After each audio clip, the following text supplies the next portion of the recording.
So a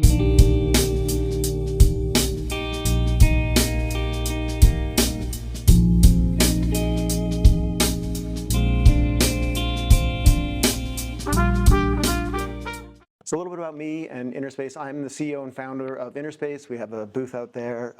InnerSpace is really about a sensor-free approach to capturing space utilization data.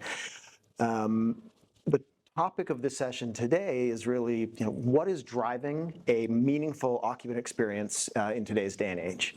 And I think from my perspective, there are two sort of sides to this discussion.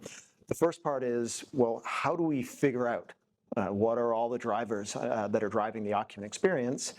And the more important part is, how do we act on what we learn when we've looked at those drivers? So I have the distinct honor of kind of handling the more boring part of this conversation. What are the pressures that are motivating occupants and owners alike? And what are the questions that we need to be asking of ourselves to figure out what are we going to do next? Let's start with what InnerSpace and my company is hearing from our customers today, and specifically, what are the pressures that they're experiencing that are driving the changes that they are needing to see in their spaces? First and foremost, if there's anything about a new normal in the post-pandemic world, it's not a static thing. The new normal for how space is being used, at least as far as we can see, is defined by how very dynamic it is. There are some patterns that have emerged. When we look at the data across all of our customer base, specifically those who haven't implemented a return to office mandate, we see a few sort of basic patterns emerging. Things like, people are more likely to come in for partial days than full days, spending less than 4 hours on site.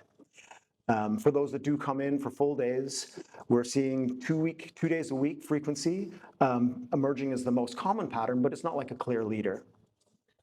Across the board, regardless of any of these visit patterns, we see a pretty even split between high mobility behaviors and low mobility behaviors.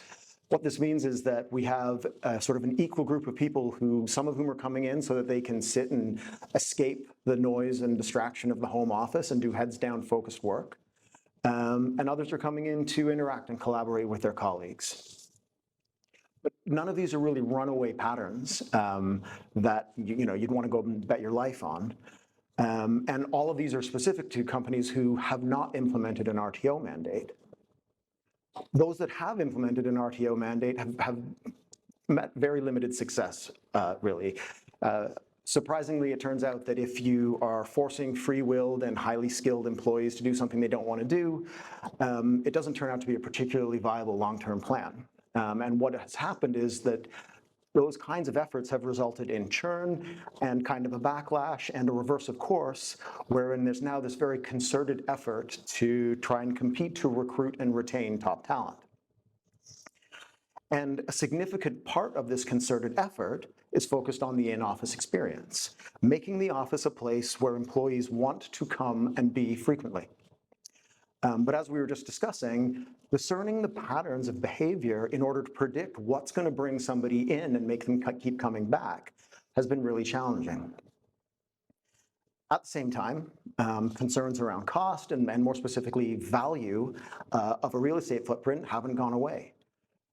It's not purely an issue of spending less, it's an issue of making sure they're spending on the right kinds of things, right?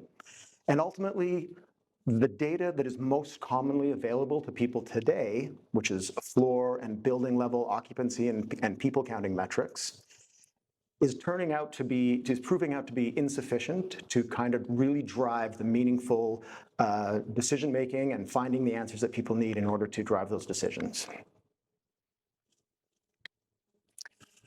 So that's the tenant side of it. What does all of this mean for the owner and the operator of a commercial space?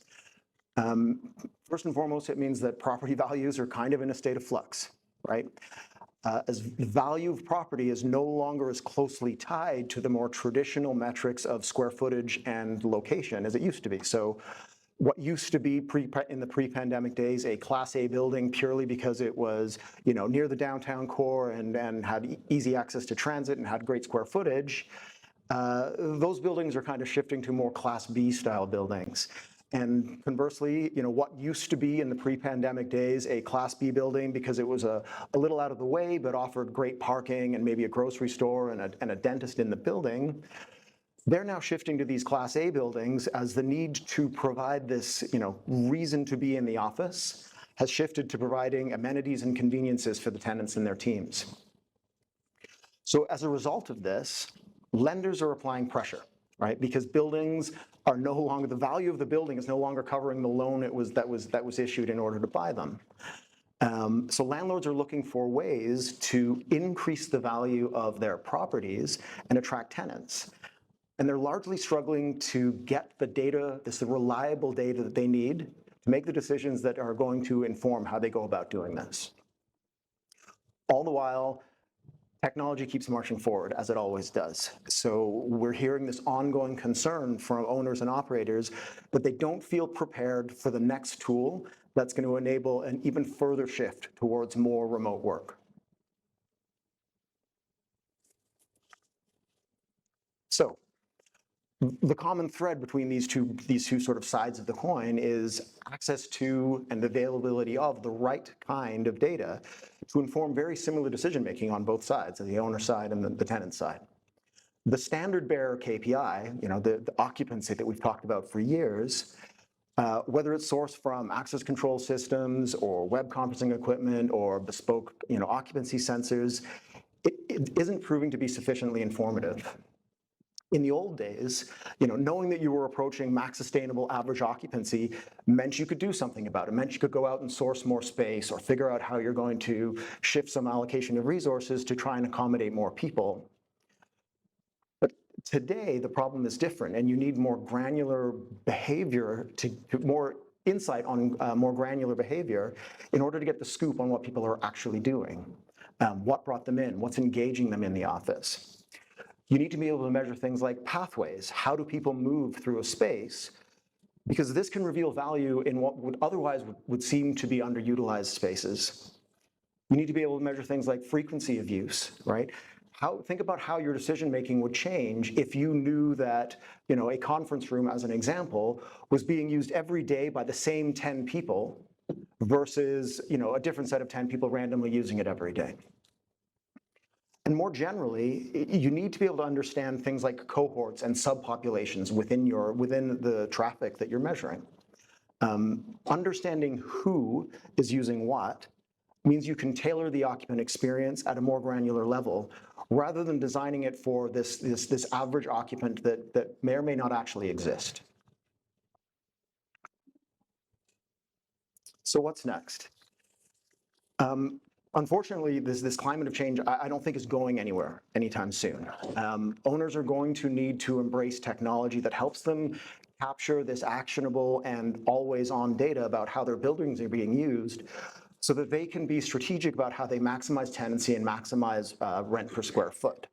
And ultimately, they can do so in pursuit of protecting the value in their properties. What was valuable to tenants yesterday may not be valuable for them tomorrow. By the same token, the same is true of tenants themselves. They need to use the same kind of data to understand how their spaces are affecting some of their top-level executive strategies, like RTO, like employee retention, like ESG targets.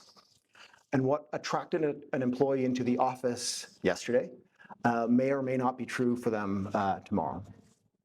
So there's mutual benefit to both parties to having this data available to them.